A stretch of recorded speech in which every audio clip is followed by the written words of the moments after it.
It's making its mind up. Hello, everybody, and welcome to History Indoors, and welcome to this fascinating talk on Robert Blake, who Michael will explain is probably the most underrated, but probably the cleverest admiral that England had. I hope that's right, Michael. Indeed, indeed.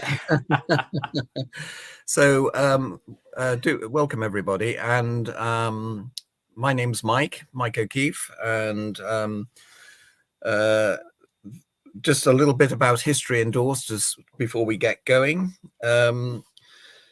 We've been doing these talks now since the 30th of April 2020. So Long we're time. coming up to next year will be 3 years, so that'll be something. So, and it started off with PhD students from the University of Essex, but then we've been joined by colleagues from the University of Winchester, and now we've got kind of international speakers as well, with people from Canada and others in the UK from different universities and backgrounds.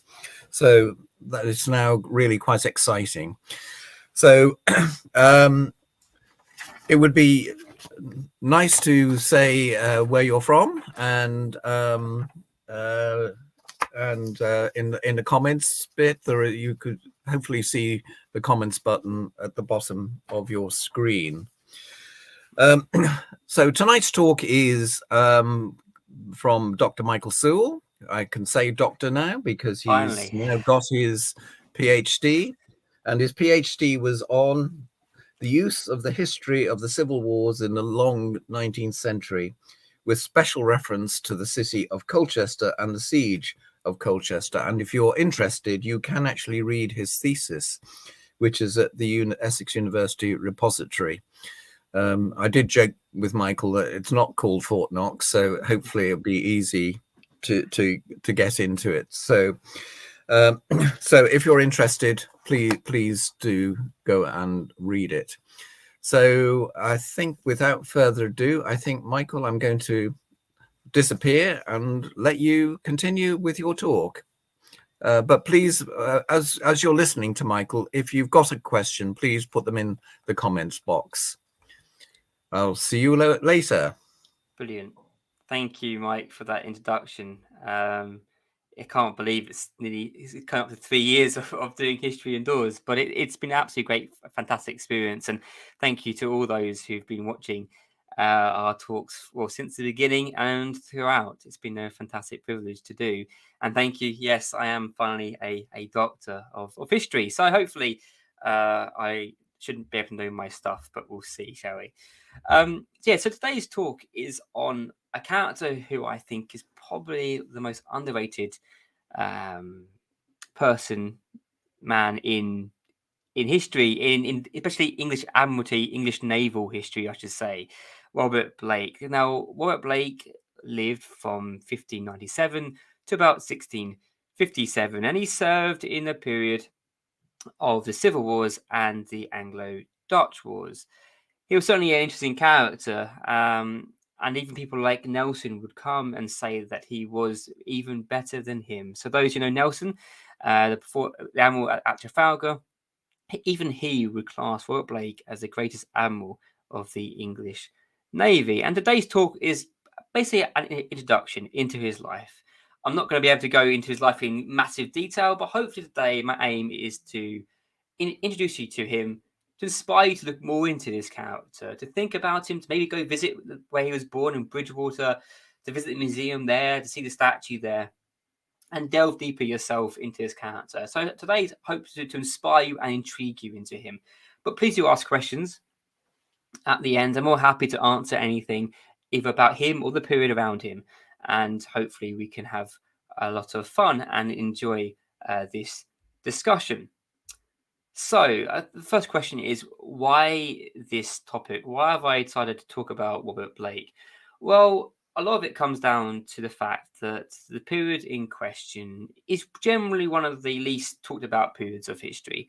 the English Civil Wars, the British Civil Wars, and the Anglo-Dutch Wars, in which Blake served, are topics we don't often hear about. We don't know much about the British Civil Wars. If you watched one of my talks beforehand, you'll know that in our schools we don't really cover it that much. And in the Anglo-Dutch Wars, even less. Maybe if you're from Suffolk, or from where I'm from Medway, or maybe from certain other parts of England, maybe you'll come across the Anglo-Dutch Wars. Maybe you'll hear more of it. But in our national curriculum, we don't really cover this conflict. We often actually have forgotten it. And in doing so, we have also forgotten the people who served and lived in it. We probably all heard of Cromwell and Charles I. But all the other characters around this topic we know very little about, mainly because the history itself has been forgotten or been superseded by other kinds of history. And so we don't know much about it. And so my aim today is to kind of shed some light in this, is to kind of delve us into this topic a bit more. I have given a talk on the Anglo-Dutch Wars. And if you want to learn more about the wars themselves, please go and check that talk out on History Indoors channel. You can find it in one of the earlier videos. But today we're going to focus on one of those characters, which was Robert Blake himself, one of the admirals who served on the English side in the Anglo-Dutch War. So, briefly, who was Robert Blake? Well, he was born, as said, in 1597, and he was born to quite a wealthy family in Somerset, in the town of Bridgewater. One of many, many children, I believe. He was certainly part of what we call the emerging merchant class, or the middle class, as especially the left-wing historians of the 70s and 80s would certainly call people like Blake, the emerging bourgeoisie, almost, as you could class them. But they're part of this emerging middle class that has come really from the Protestant Reformation. That's allowed merchants to kind of grow as a massive industry in England, and as they make their fortunes at home, but also abroad. And Robert Blake is a key figure in the merchant kind of scene at this time, especially in the 1620s, 1630s. He actually spends most of his time abroad in the Netherlands and across the world, dealing in the merchant scene. Now, I'm not actually sure what actually he deals in and what actually his goods he deals with, but certainly he does make his money in this, and he certainly is not a poor figure alongside his family. But in also doing so, he's also in his period what we would class as a Puritan with a small p. I've got a big P there, but it actually should be a small p. He is a Presbyterian in his ideas and in his theological doctrines, which is interesting because, again, when the war breaks out with the Scots, with Charles I and the Scots, the Scottish would be Covenanters and they're Presbyterians. So people like Blake certainly are not on the king's side, and they're certainly not impressed with the king's actions in the 1630s and in 1640. Now, Blake comes home from his merchant travels in the late 1630s. We think because of his mother's health, he decides to come home and to be with the family. But he also enters Parliament. He enters Parliament as an MP for the area, and he's part of the Parliament which would soon declare war on the king.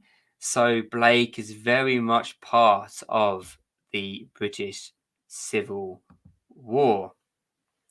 Now, Blake would very obviously side with the parliamentarians in the war.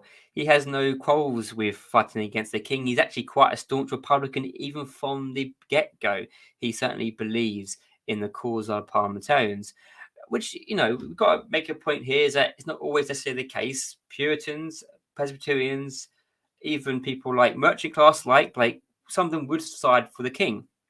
And we know that from Cornwall being a example where a lot of the Cornish Puritans, for example, would actually side with King Charles I, but not Blake. Blake is certainly a man of principle. He's certainly a man who is very strongly supporting the parliamentarians in his effort. And it's also interesting because he's in a very royalist-centred place. Somerset and the West Country is very strongly royalist in this time period, with everyone... Generally, a lot of people in the area are supporting Charles I, forcibly on occasion, but generally, if you look at a map, most people would on that side sides with the Royalists. And people like Blake, they're the odd ones out. They are supporting Parliament in their endeavour. Now, Blake is not one of the key players. He's not like Hampton or Pym, who starts the war. He's not like Cromwell or Fairfax, who lead the big armies into victory. But he certainly plays an important role in the British Civil War. And he starts off as a officer in the New Model Army, not New Model Army, sorry, in the Parliamentarian Army, which would soon become the New Model Army. And these are the kind of key fights he appears in. He fights in the Siege of Bristol in 1643. He is there with the Parliamentarian Army. He's holding actually one of the hills around Bristol. And actually, when the army surrenders to Prince Rupert, it is Blake who actually is the last person to surrender. He tells Rupert that he hasn't had the orders to surrender, so he lost an extra day, while the Parliamentarian Army has surrendered a day earlier to him. But he is known for his stubbornness, for his defence in Bristol, and he would, throughout the Civil War, be involved in siege warfare. So he holds Lyme Regis in the siege of Lyme Regis in April of 1644, where he's promoted to colonel because he defends against probably a superior royalist force. He defends the town against the royalists. Lyme Regis is supplied by the Navy at this time as well. The Parliamentarians supply Lyme Regis with goods and material and food. But in all that, Blake holds out against superior numbers and odds. He then, in 1645, manages to take the enclave of Taunton in Cornwall during the siege in 1645 and holds out again against superior numbers, against an area which is really heavily royalist. Blake wins again. And Blake, again, proves his worth as a military commander on land. And Parliamentarian propaganda would say that he would eat 3 of his 4 pairs of boots before he would surrender. Stubborn man, a man who would not give in, a man who would fight to the last, who will fight for his cause and defend his cause. That's kind of a reputation that he kind of built during the Civil War. Certainly an impressive military career already. No, he had no military experience before the Civil War. He had no experience of commanding infantry or commanding troops, but he seems to appear quite natural at the task and seems to be quite apt at defending and fighting siege warfare, especially in this period. I want to make a note as well here. Notice that all the battles he fights in the Civil War are in the West Country. And it's an important reminder to us that actually generally a lot of the wars, the battles in the Civil War were very much local events and local affairs. People who fought in the West Country battles were more likely to be from the West Country or from Wales or from that part of England rather than, say, from the East. Now, that isn't always the case. We do see troops move around, but again, it just reminds us, doesn't it, of the locality, of the local importance of the war as well. It wasn't necessarily just massive pitched armies moving around the scene. It was also local fights and battles taking place during the war. And Blake is key here because he doesn't, if you notice, I haven't got any battles in the Second Civil War because it appears that Blake doesn't fight in the Second Civil War. And why is that the case? Well, because most of the battles in the Second Civil War, which is 1648, 1649, take place in the east and in the north. So, for example, Colchester, Maidstone, Preston, they're all north or in the east. The West Country does have its uprisings, does have its issues, but Blake is not necessarily involved in them, as from what we can gather. I think that's interesting. Does that mean Blake's kind of losing his passion for the parliamentarian cause? Does it mean he's losing interest in the Republican movement that's going on? 100% not. Blake is certainly a Republican through and through, and it's quite well known that he supports the execution of Charles I. And in doing so, he would become general at sea under the establishment of the Commonwealth. Now, what does that mean? Well, Charles I loses his head in 1649, as the parliamentarians have basically committed him for treason against the people of England. Something again, Blake was not involved in the trial. I should add, he's not involved in any of the purges of Parliament, but he certainly supports what is going on in this period, certainly. But Blake is again supporting all this movement, and then 1649 and 1650, he's appointed general at sea for the Commonwealth. Now, why did they appoint a man who's just only served on land here as the general at sea for the Commonwealth? Well, the answer pretty much is that Blake is, first of all, he's a loyal supporter of the new Republican regime. So he's someone you can trust. He's someone who's proving himself already as a loyal servant of the regime of Cromwell and the Parliament of the time, which I think is important to note. But also his career as a merchantman as well certainly is important in why they appoint him. He has experience of the sea, his experience of travel, his experience of ships, and that is crucial. Yes, he's shown himself as a good military commander on land, but also I think experience at sea is crucial in why they appoint him as general at sea. Now, the guy on the screen is Prince Rupert. And why have I got Prince Rupert on the screen? You may be asking, maybe you're not, but maybe you're asking that question. Well, Prince Rupert is really Blake's first engagement as general at sea. What basically happens is that Prince Rupert has basically given up his land commandership, and he has also gone into naval command. He basically commands a few privateers off the coast of Ireland at this point in time, trying to disrupt and damage the Parliamentarian merchant ships and trade routes. So he's trying to cause havoc and disruption to the Parliamentarian merchant class that are ruling England at this point in time.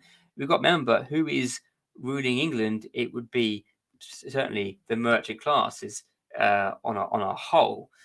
There are a few exceptions to that, but generally that seems to be the case. So Prince Rupert is causing quite a nuisance of himself, and they sent Blake out to find him and to fight him.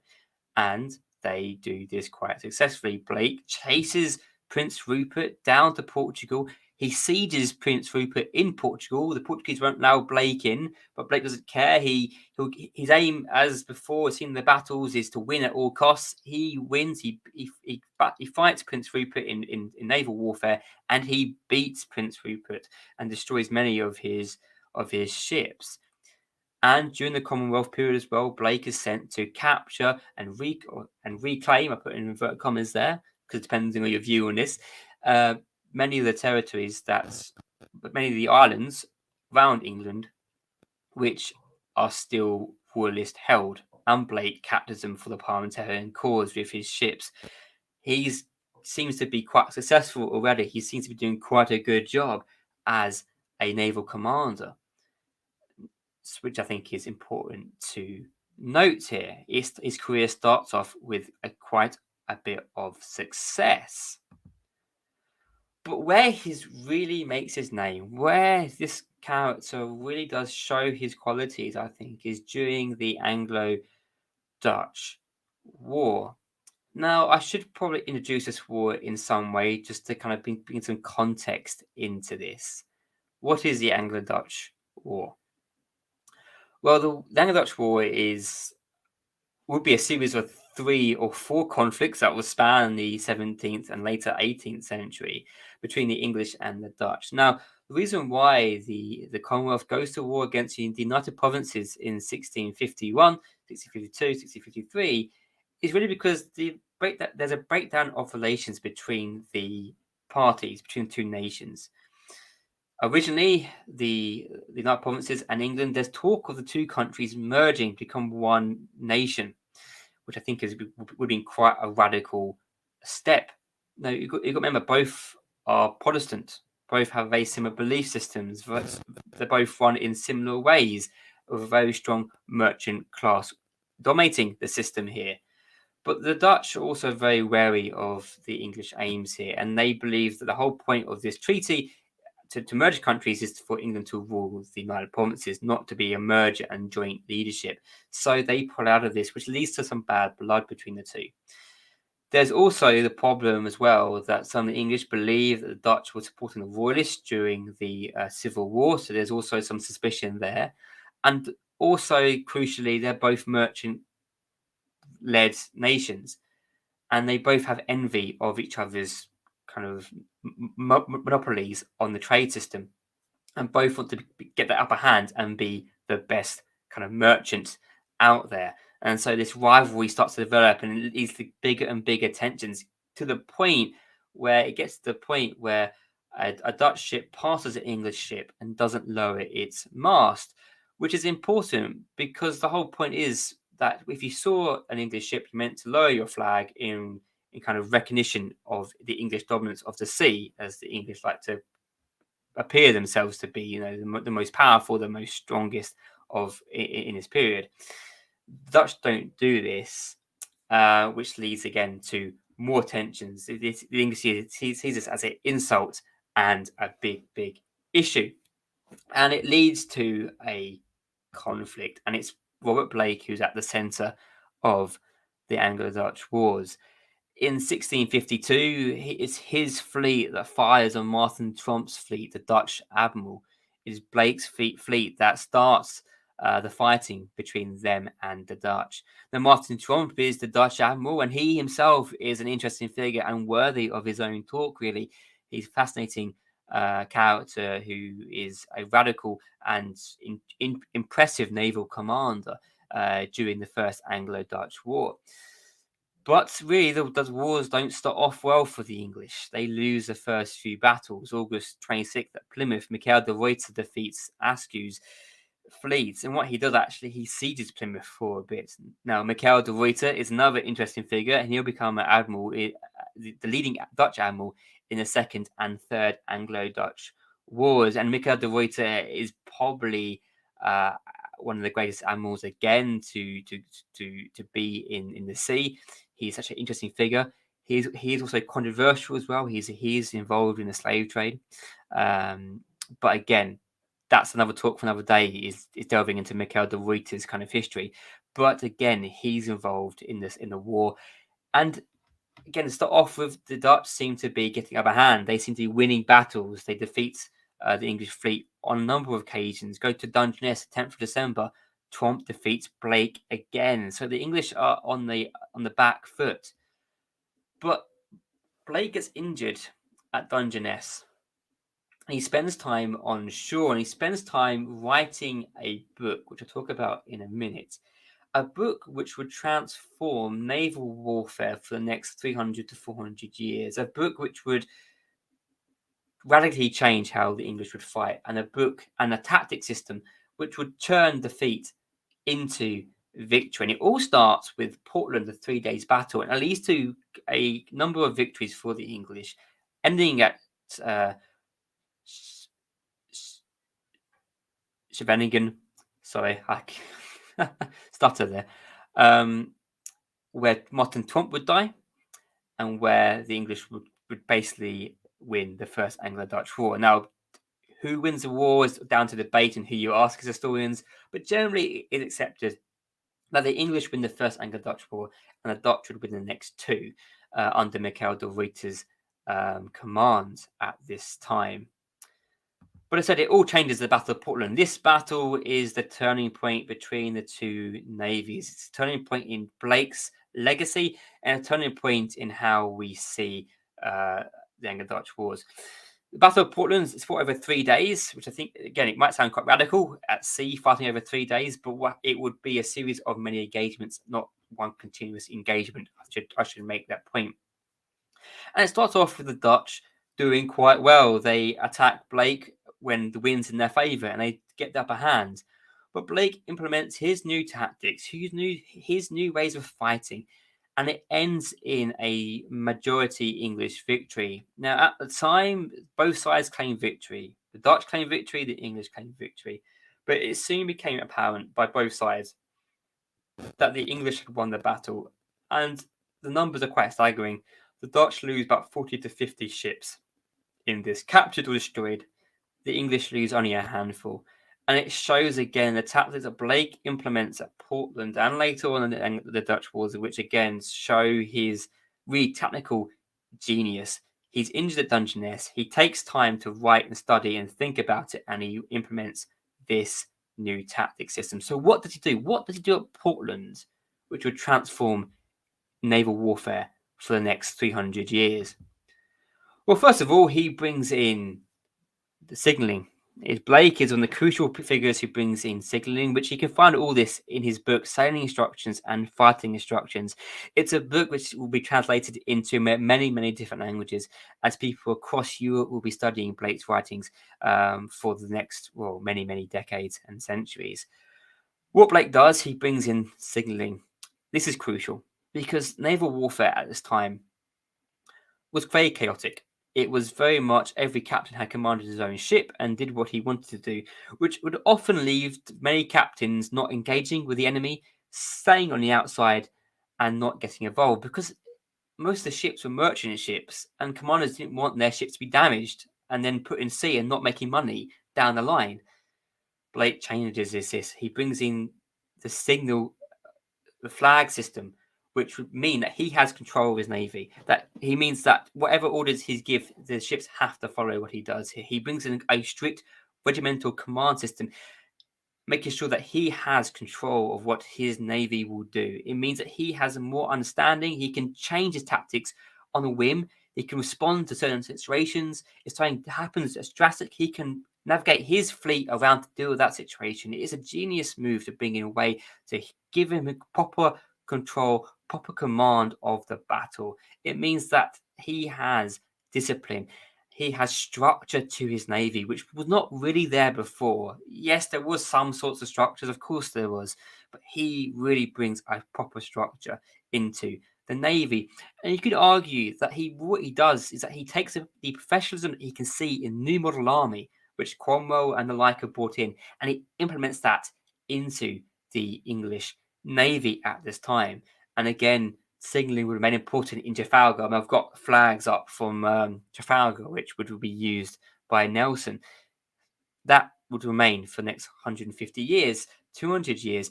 And Blake's counterpart later on, Michael de Ruyter, he would bring flags and signals into his navy by the Second Anglo-Dutch War. Again, giving him tighter control, allowing him to also get upper hand on the English later on.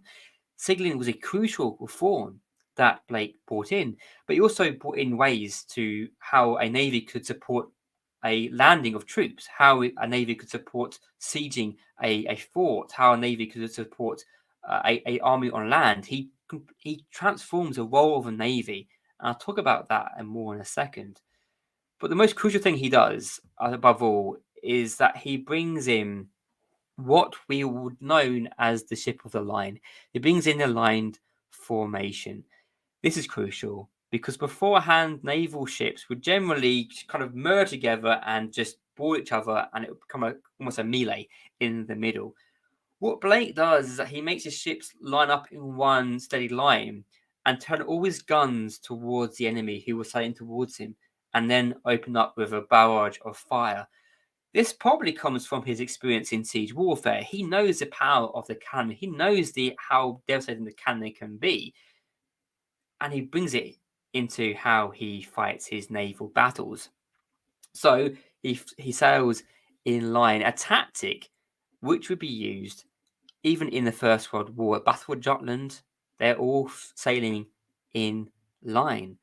Blake's impact on naval warfare stays with European navies for 300 years because of the impressive firepower that it has.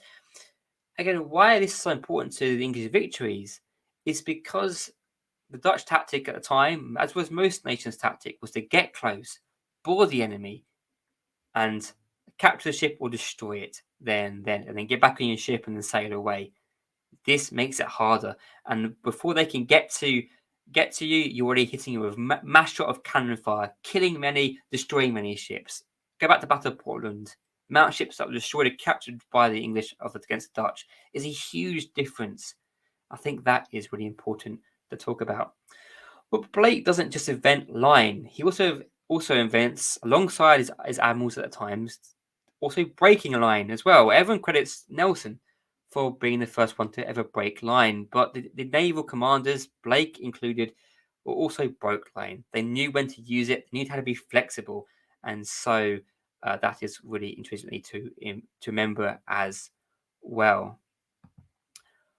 But I want to kind of bring another thing into attention, that Blake doesn't just transform the tactics, he transforms the attitude of the English Navy.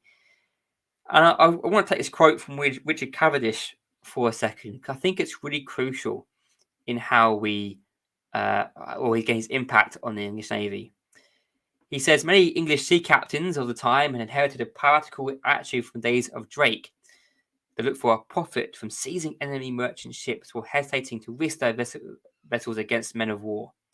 Blake had no patience with this attitude, and his treatment of officers who failed in their duty did much to eradicate this from the Navy.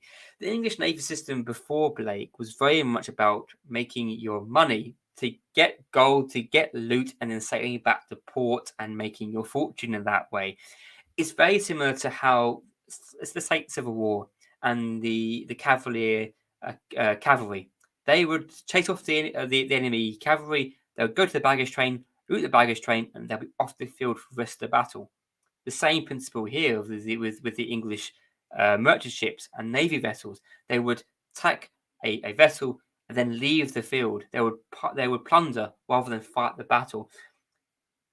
Blake transforms this navy into a professional force that turns it into a winning, which turns a navy into one that can win battles in the sea. It turns the English Navy into an incredible, dangerous fighting force, which would then impact its legacy in especially the 18th and 19th century. Blake transforms how the English Navy fights and how it thinks for the next many, many centuries. And I think that is intrinsically important. Blake, yes, Drake, everyone talks about Drake, don't they?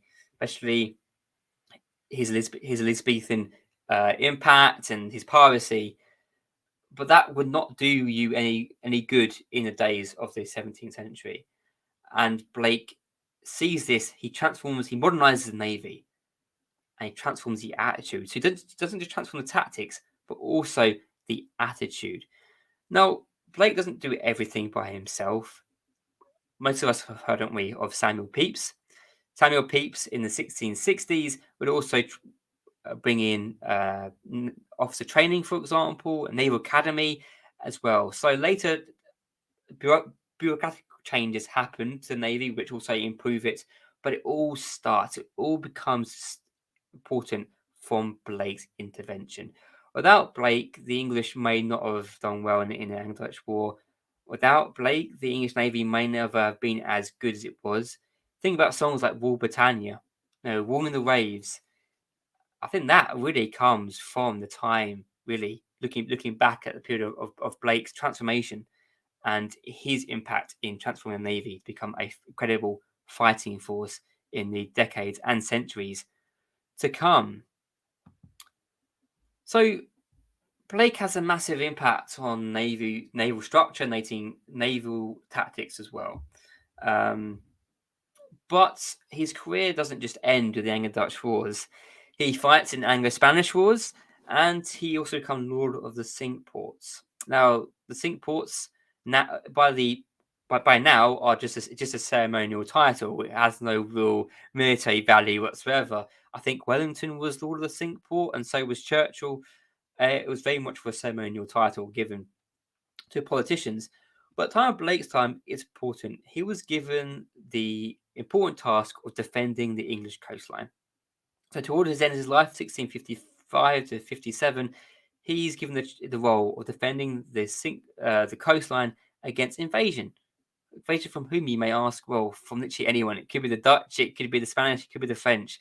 And he's given the task of making sure these castles are ready to fight a war, to defend the coastline against foreign troops landing. And so is given this important and pivotal role on the coastline of England. But Blake dies in 1657. Sorry. He dies in 1657. He dies while sustaining injuries during the Anglo-Spanish War, and he dies as he sees the coastline of Plymouth. That's how the story goes anyway. That's how he died. He saw the coastline of Plymouth, and then he died. He was given a state funeral. He was given a state funeral and was buried at Westminster Abbey. He was considered a hero. He was considered a a momentous figure of his day. But even though he dies, even though he's buried at Westminster Abbey, his body is soon buried up again, taken out of Westminster Abbey and dumped in St Margaret's Church in Bridgewater. So why does he get given a state funeral in 1 year and then 3 years later is dumped in just a common grave, as you could argue? What happens in those years? Well, Blake, I think in some ways, fortunately dies before the restoration of Charles II. Charles II comes back in 1660, and in doing so, he wants to ensure that all the Parliamentarian heroes, all the people who served in the Commonwealth, are forgotten. And people like Blake are a bad reminder for Charles of the previous regime. And so people like Blake, we see what happens to Cromwell's body. That's dug up, isn't it, and put on display. People like Blake are dug up and put in common graves where they are forgotten about. And what Charles II does, so he passes the Act of Oblivion, which is really about, isn't it, about forgetting the Civil War. But what it also does is that it starts to tarnish the legacy of the parliamentarian people of the 1650s, especially. And people like Blake are generally forgotten in their time period. They're generally forgotten, written out of the books more ways than not. What he does is that he brings down, villainizes perhaps, or just forgets the Parliamentarian heroes, and he edifies and raises up the martyrs of the royalist cause. So, for example, in Colchester, Lucas and Lyle, those who know him, those two people are a big part of my research as a PhD student. Lucas and Lyle become martyrs of the royalist cause. They're celebrated. They get an obelisk. They get a whole kind of legacy, a story around their lives about how they died. All these things come out in 1660. But the parliamentarians, people like Blake, are forgotten. And I think that tarnishes his legacy. Because if you think about it, we have statues to Nelson. We have names to Nelson. Everyone knows Nelson, don't they? We have a massive column in Trafalgar to Nelson. And I know that's been debated and discussed more recently. But Blake gets very, very little. He, of course, does get a statue in Bridgewater where he was born. And there is a museum as well in Bridgewater to where he was born. But generally, if you ask people who Robert Blake was, the answer is, I don't know who you're talking about. If you ask people who Nelson was, you're probably going to get a better answer. But even Nelson himself said he don't reckon himself equal to Blake. He didn't compare himself to Blake. He thought Blake was another level to where he was. But instead, we remember Nelson much more. And again, not taking anything away from Nelson's naval achievements, but Blake, I think, deserves some sort of legacy or kind of recognition for what he did, transforming naval warfare for the next 400 years. So, what is his legacy? Well, generally, as I said, it's one that's been forgotten about, one that has been kind of put to the side quite a lot. We do have some naval warships called the HMS Blake. They do exist. They have existed in the past. And the town of Bridgewater certainly do remember their admiral in a lot of ways, or to say their general at sea. But generally, Blake is forgotten in most ways, sadly. And we don't really know much about him. There's no films about him. There's no books. Well, there's very little autobiographies about him. There's very little discussions on him. There's no documentaries that cover his life, really. He's a character that has kind of fallen down the wayside. I think, again, it kind of goes back in hand with the Anglo-Dutch War. Wars which transformed naval warfare, wars which transformed the world, but are forgotten about by the English especially. Now, if you talk about Mecca de Ruyter, the Dutch admiral of especially the Second and Third Anglo-Dutch Wars in the Netherlands, he's remembered in a very different way. And that's, I guess, a discussion for another day. So I hope this has been an interesting talk. I hope this has been helpful in kind of being a glimpse of who Robert Blake was. I know that I haven't, gone into massive amounts of detail, perhaps you want, but hopefully I've given you an insight into him, that you can go away and look up more about him, that you can go away and discuss him perhaps with your family members or friends.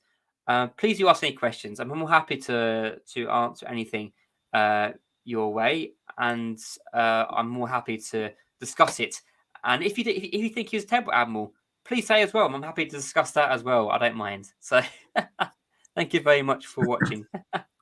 Thank you, Michael. That was absolutely brilliant, actually. Very informative. And we have a nice comment from Pat saying very informative. Thank you so much. And from Neil, we have a couple of questions. And I'm going to start with Neil rather than ask my own questions, which I know sometimes hosts like yourself like to ask the first question. But as we've got a very couple of interesting questions from Neil, I thought I'd go straight in with those questions. So Neil asks, would Blake have had the stature within the Protectorate to succeed Cromwell as head of state and perhaps hold together the Commonwealth had he lived? Or was he outside the political centre? It's a good question. I think Blake would have had a better chance to hold the Commonwealth together just because of his respect as a military man.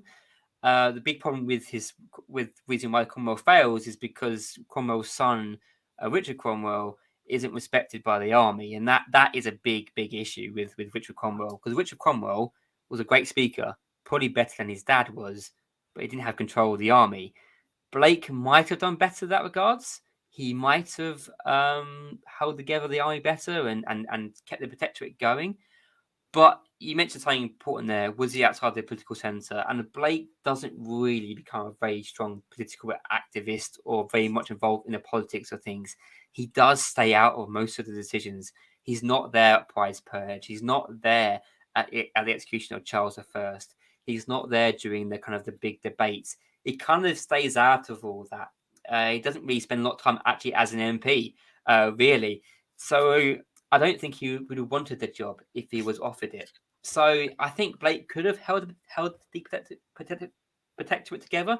I think he could have done, but I don't think he would have wanted to have the responsibility of doing so, which I think sums him up really as a character. He doesn't want to see the spotlight often. He wanted to be there doing his job, I guess, and did it quite effectively. So I hope that answers the question there. And whatnot. But there's certainly quite a few characters who people have argued may have held the Protectorate together. But I think Blake could have been one of them. But we'll never know. We'll never know, which is the sad thing. Just on that point, Michael, I just wondered if, although he's largely forgotten generally within our history, is he remembered within the Navy at all, would you say? Yeah, I think he's remembered more in the Navy Academy. I believe he's studied even today in Naval Academy kind of schools of thought. Because if you've got people like Nelson going back to Blake, I mean, Nelson studied Blake. He certainly did. He studied his tactics. He studied his way of thinking. I think he's one of the reasons why he broke line at Trafalgar, because he saw what Blake and the other admirals had done. And I think today the Navy does certainly go back to Blake. I mean, I say they have ships named after Blake, so clearly they have some sort of kind of connection to him. They wouldn't name people if he didn't like them. I mean, example, and also Blake isn't as controversial. Example, there was talk in the First World War of naming a ship HMS Cromwell, but the King stopped that. Okay, the King stopped HMS Cromwell. You can't have a ship called Cromwell. But Blake was much more easier to do because he wasn't necessarily linked as much people's minds to the Republic. So he could get away with it. And the Navy did admire him as well. So that made him easier to be a ship in those regards. So Navy do certainly hold him on high regards, even now. But again, they don't really do much with it, I think, which is a sad thing. They could do much more, but that's by and by. I was intrigued by your comment about Rule Britannia, I have to say, because and excuse me, by the way, I've got a bit of a cold, everybody, so just have to excuse my voice. But I was interested in your comments about Rule Britannia, Michael, and because my understanding of the actual tune itself goes back to an 18th century opera composed by a guy called Thomas Arne, who wrote an opera called Alfred, and where this was about Alfred fighting the Danes, I think. And so Britons never shall be slaves goes back to that, and that's certainly the tune. But I was interested in the connection with the 17th century as well about Rule Britannia. Yeah, well, it's sense of like, I don't think obviously that people are thinking of Blake, but Blake's kind of transformation of the Navy leads to Britain having this mindset of being a naval power. And so when people are writing Rule Britannia, for example, that naval kind of mindset which has got into England, which was there before Blake. I mean, it was there before Blake, but Blake cements it, with his naval victories. And so when people talk about English supremacy in, during this period in the 18th century when Rule Britannia is written, that's only possible because of Blake's ingenuity and tactics. If Blake hadn't have been involved, if he hadn't done what he had done, then Rule Britannia I don't think would have been as popular, because England would have lost the naval warfare, and that would have only impacted how the English Navy would have impacted the next 100 years, 200 years, but rightly and wrongly, in all the different ways. So yeah, it's certainly. I think Blake, because we can say Blake had an impact, yes, on military tactics, but I think also his legacy as well is in socially and culturally as well, because he cements England as a naval power, which then would, especially the Victorians and their mindset, links very much into what happens later on in the centuries, if that makes sense. So yeah. I found it also interesting that right at the beginning is why this period is not really discussed, or even in schools perhaps, given that of course the civil wars themselves were, you could describe them not just as civil wars but an English Revolution as well, can't you, in a way? And before the French Revolution, before the American Revolution, where in the end of the 18th century and the formation of America. So it's quite important in terms of the future of certainly of England, if not the UK. Yeah, certainly. It is so crucially vital. I mean, the civil war obviously is. I mean, I'm going to argue that all day long. Is intrinsically important to the development of, I think, Europe. And that's, that might sound quite arrogant coming from especially an English historian to say that, but because a lot of the ideas, especially the French Revolution, the American Revolution, some of the writers are looking back to the English Civil War, English Revolution in those regards as well. So it has that impact, and we don't talk about it, which I think is just ridiculous. But the Anglo-Dutch Wars, the Anglo-Dutch Wars tell us so much about, yes, naval warfare, but also relations between us and the Netherlands. You could do so much with the conflict today, and you could use Blake and De Ruyter and to raise debates and questions of our own time, and to use them as ways into big important historical discussions as well. But they don't, because again, that whole period for England is so controversial, is so problematic, which I think which is tragic, because I think it's interesting, I think it's fun, I think it's exciting. There's a lot going on. There's intrigue, there's spy masters, there's war, there's social change, there's political change, there's all these things going on, and yet people don't know much about it. They know about the Tudors, perhaps, especially Elizabeth and Henry. But anything else is not much in the main public sphere, and I think that needs to change. And hopefully, this talk adds to the kind of knowledge out there which people can access down the line about the wars and Blake in particular, because we need more talks about Blake. We need more things about Blake. I'm a bit of a Blake fanboy. Yeah, I can see that. Does anybody have any more questions? Please, if you do put them in the comments box at the bottom of your screen there. And Let me see if I've got one more question for you. Please do. I was just wondering, you were talking about the impact on the English Navy, obviously, but and you talked about the book being read.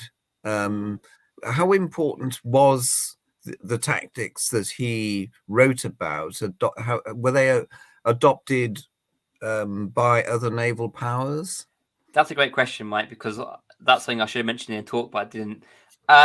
Yes, they are. So Mikhail de Ruyter in the Second Anglo-Dutch War, what he does, he sees what Blake has implemented. Now, Blake's dead by the Second Anglo-Dutch War, and I really would have liked to see Blake versus de Ruyter as two admirals fighting each other. I think that would have been a very interesting this is my military historian coming out here, but that would have been very interesting tactically to see who'd have done better there.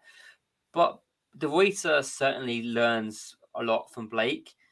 He brings in signalling, he brings in the line. So the Dutch, by the Second Anglo-Dutch War, are also building bigger ships, better ships, more guns. Because what Blake does, which I didn't talk about, is that he also starts building bigger and bigger ships. So 80-gun ships, 100-gun ships.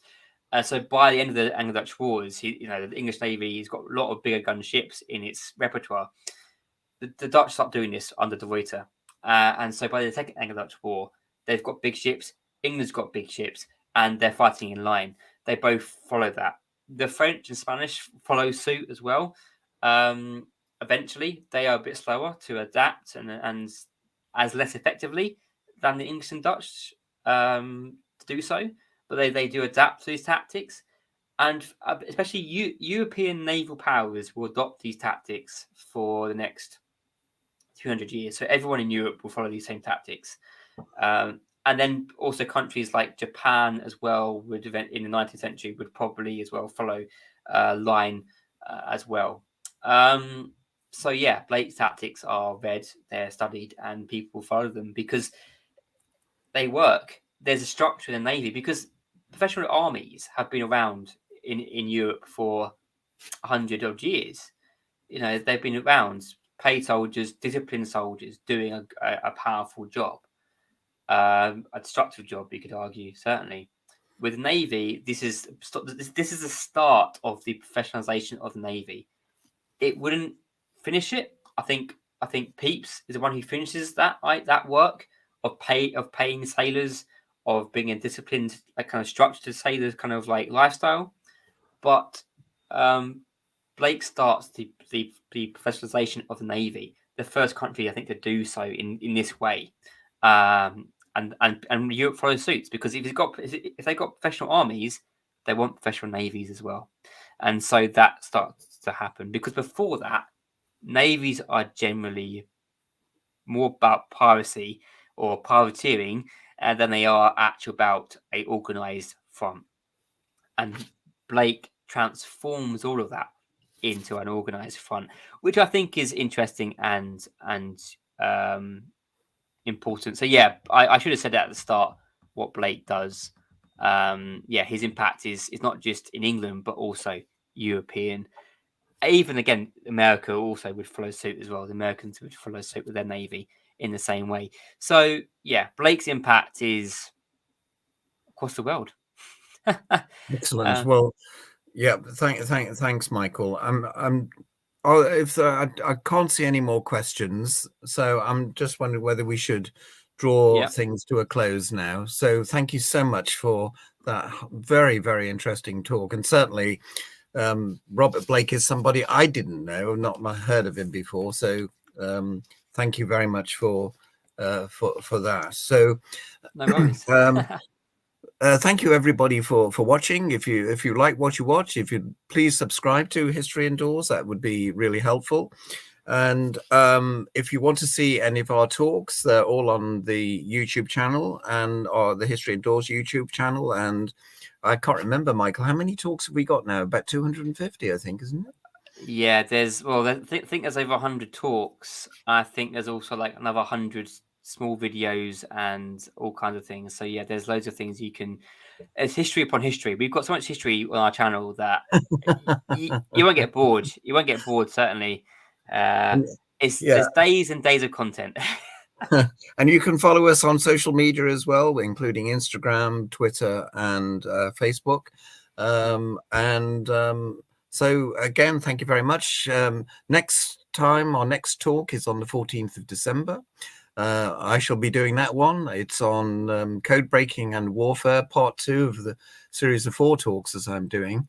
But and this one is going to be on Enigma, but not the usual Enigma story. I'm calling it the international story. So hopefully a lot of you will tune in and watch that on the 14th of December, and I look forward to seeing you then. But thank you all for coming again, and thank you to Michael for his fascinating talk, and a very good night to you all. Good night, everyone.